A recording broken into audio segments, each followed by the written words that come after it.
Shabbat Shalom. Welcome to Teshuvah Bible Studies. And now we're going to the second part of our Torah portion this week. It's part 3 of this video series.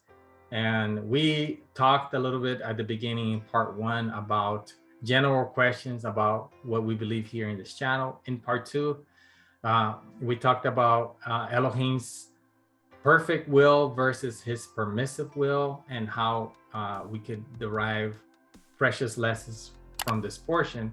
And now we're going to do this third part of this series, the second part of the Torah portion, which is the consequences of willful disobedience towards Adonai.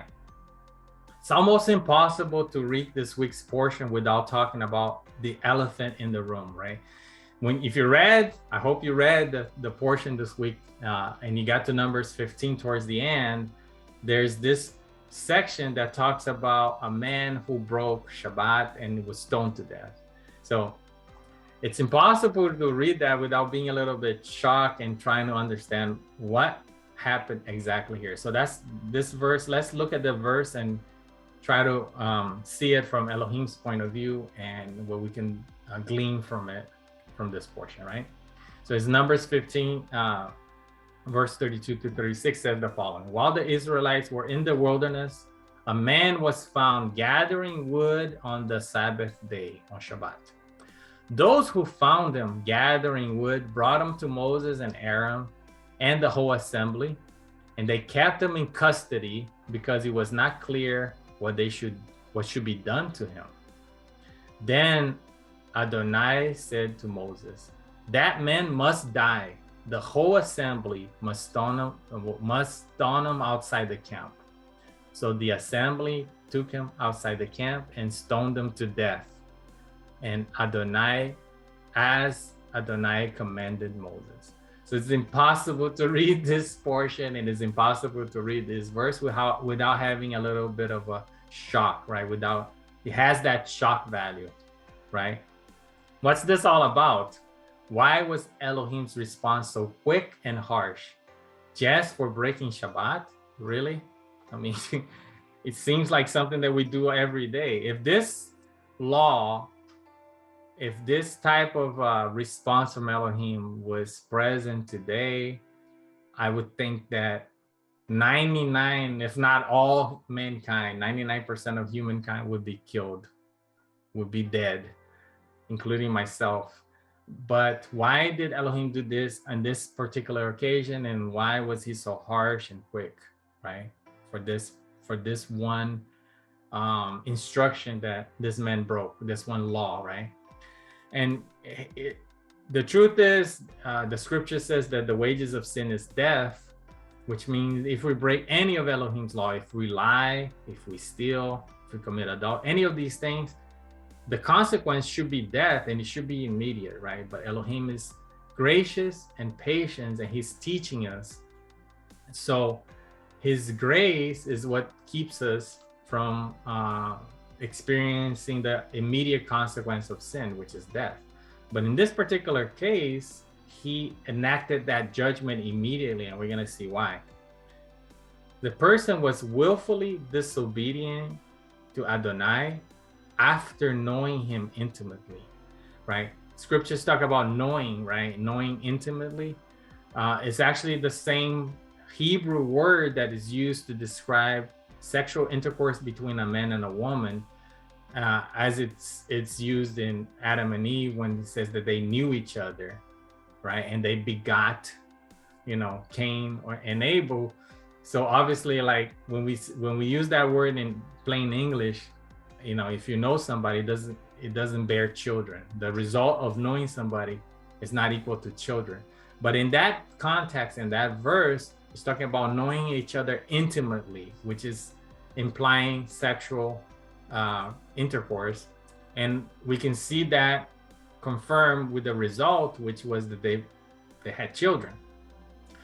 So in this, here it's talking about knowing him intimately. In other words, having a real intimate relationship with him and knowing him, similar to how the angels, the fallen angels, right? Hasatan, which is the adversary, they fell from heaven. They were kicked out of heaven because they rebelled against Elohim after knowing him intimately, after knowing him personally, actually seeing him, right? So this man was defying Elohim after having intimate experiences with him, right? We see the same thing happening in Job.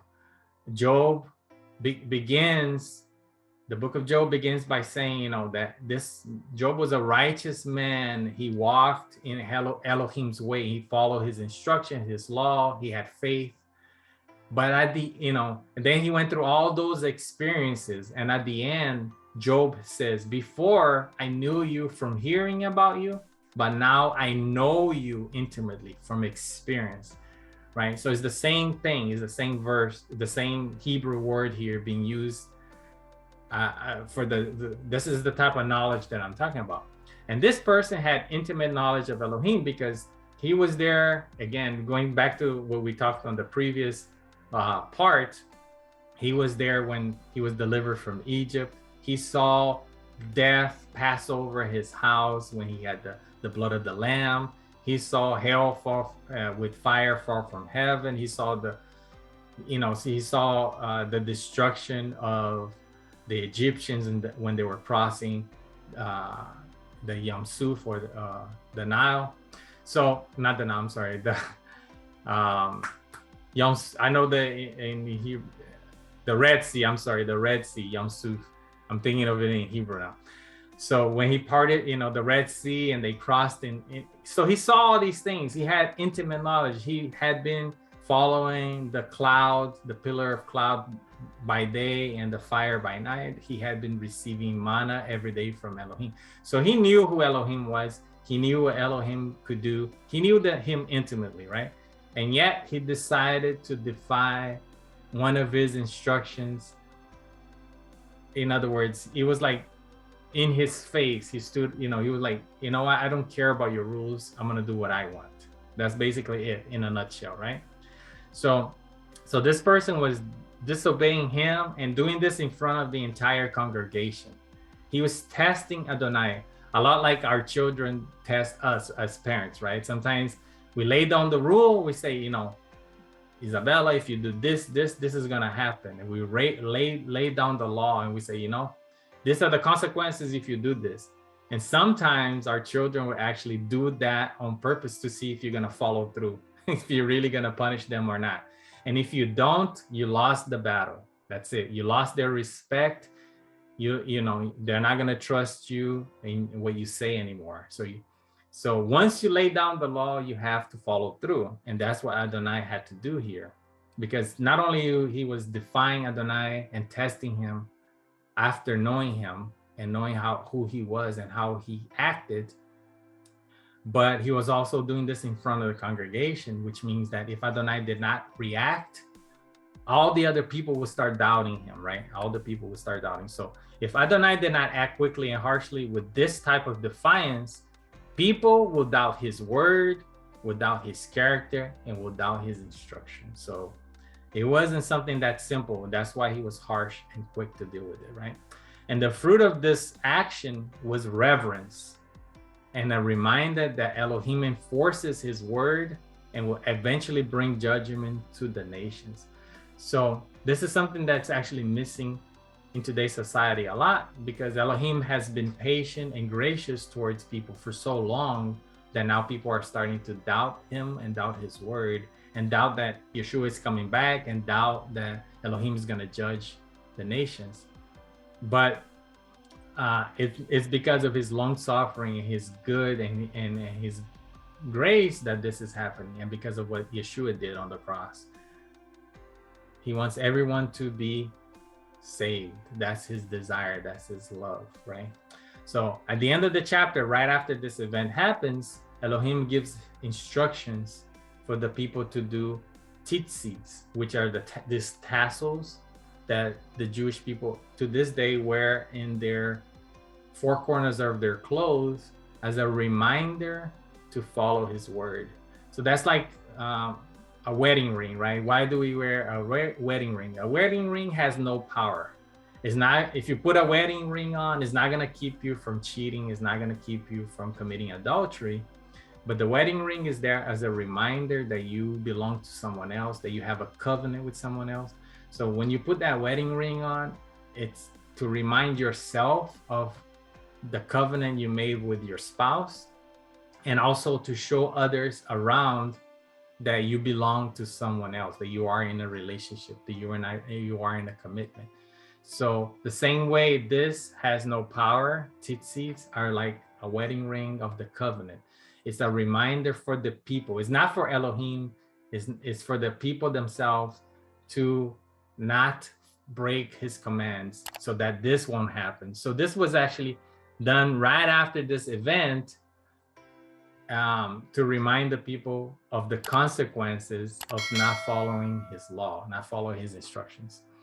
And the interesting thing is that even though this is translated as tassels and it looks like that, it looks like fringes, the word tzitzi is actually the same word twice, and zitzi, right, in Hebrew. It comes from the root word blossom or fruit. So this it's pretty symbolic that the reminder that we need to have in our lives, hanging in our lives every day, is the fruit.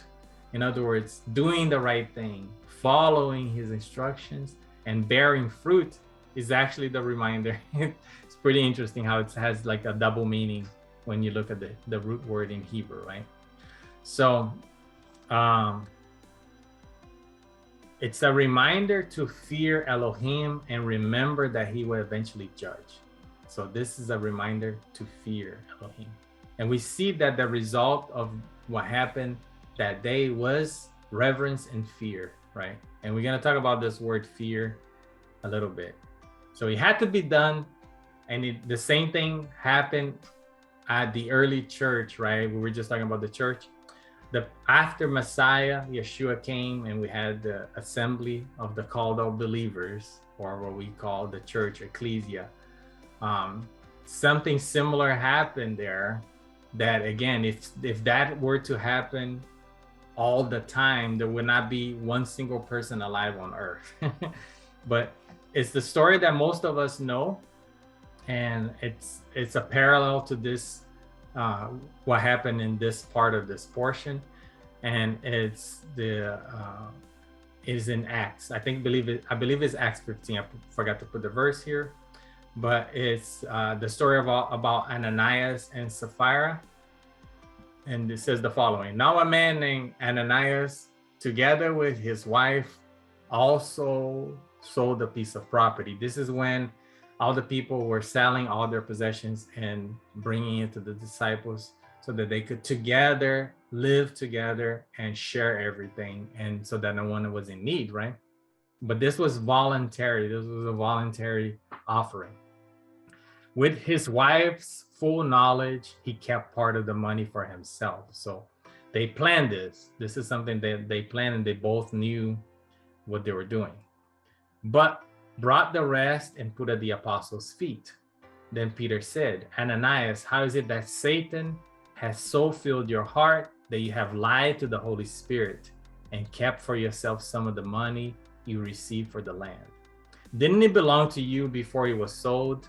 And after it was sold, wasn't the money yours, at your disposal?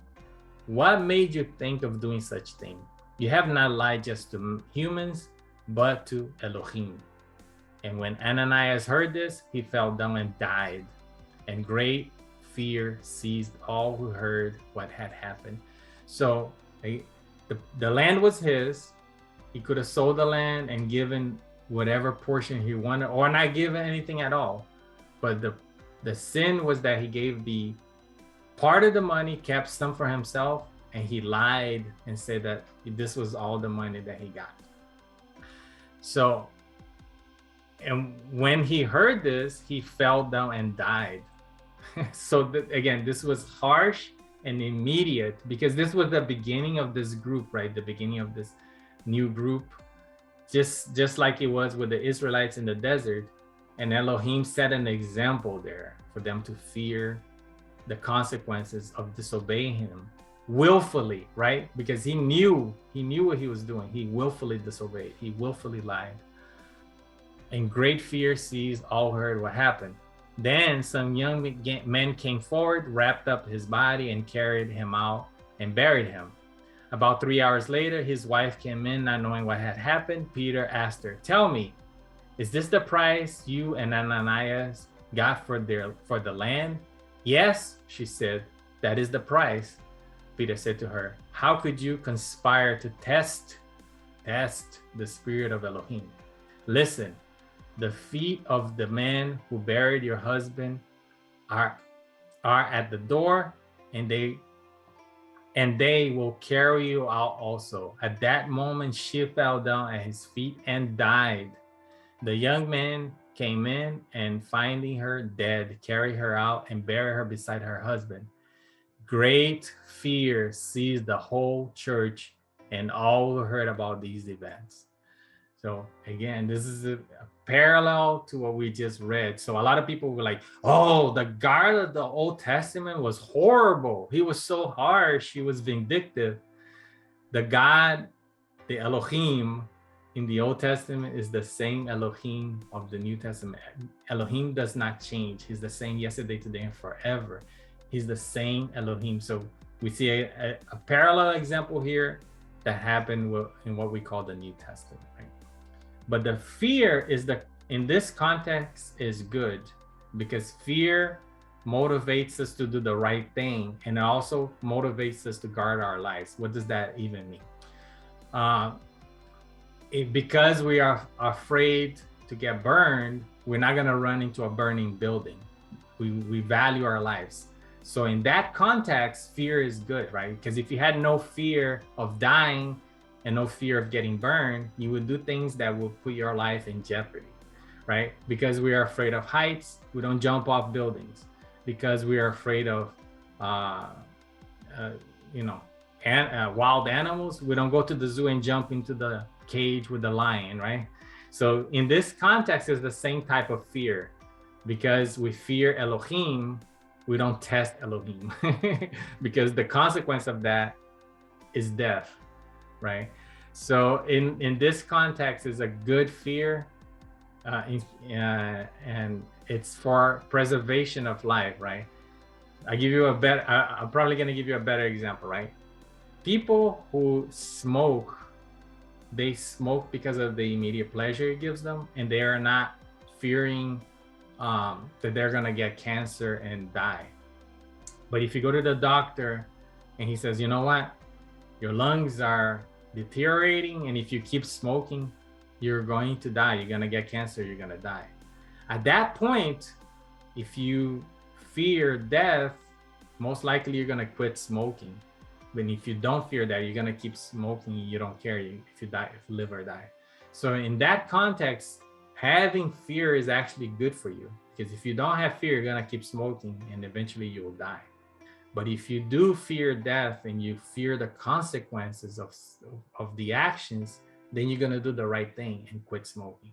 So it's kind of like this. This is the context of why Elohim wants us to fear and have reverence. It's a good fear.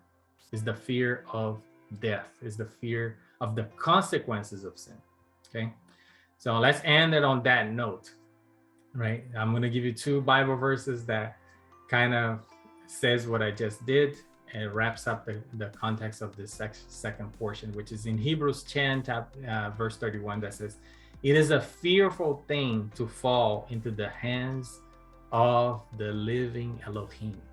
So if you read that entire book, it is talking about it's a good thing to fear his judgment. In fact, we can't even receive the good news without the bad news first. No one will receive gospel. No one will receive the gospel, which is good news of the cure, if you don't know what the disease is, right? So the reason most people don't receive Yeshua for salvation is because they don't understand their position before a holy and perfect Elohim, a perfect God. Holy and perfect God must punish sin, must punish anything that's incorrect. He's perfect, right? So because he's perfect, he has to punish murderers. He has to punish people who break the law, who hurt others. A good judge would not let a murderer go free without consequences. Nobody in their right mind would look at a murderer brought before a judge and released and say that's a good judge. No, everybody would say that's a terrible judge, that's immoral, that man needs to be punished. So a perfect and good God will punish sin eventually. But and then when we come to the understanding that we all broke his law, we all sinned, and that the wages of sin is death, and we understand that we are under that same judgment, then we could receive the good news that someone else took that punishment on our behalf. No one will receive a cure if they don't know they're sick, right? If I come to you and I say, you know what, here's some cancer treatment for you, like you need to do chemo, right? And you look at me and we're like, I don't have cancer. What the heck? Get away from me. Nobody's going to take a cure if you don't have the disease. But once you're diagnosed with cancer, then you gladly receive the chemotherapy, which might preserve your life. So no one is going to ever receive Yeshua if they think they're good enough and if they think they're not in danger. So in this case, fear is a good thing. It is a fearful thing to, I actually put the verb there, the thing there twice by mistake, but Proverbs 9:10. Let's see what that one says. Let's go to Proverbs 9:10 and we'll end it with there. Proverbs 9. That was the second verse that I selected, but I forgot. The fear of the Lord is the beginning of wisdom, and knowledge of the Holy One is understanding. So fear is the beginning of wisdom, guys. So if you don't have fear of the Lord, you're not gonna make wise decisions. You're gonna do foolish decisions. Things that are opposed to his instructions are foolish things because they result in bad consequences. So if you want wisdom and you want to live a good life and a righteous life before Elohim, you need to fear him, have reverence, and follow his instructions, and know that there are consequences when you do the wrong thing. So with that, I will end this week's Torah portion. I hope you enjoyed it. I hope you gleaned practical things that you could apply to your life today. And I see you guys on the next one. Shabbat Shalom and have a wonderful day.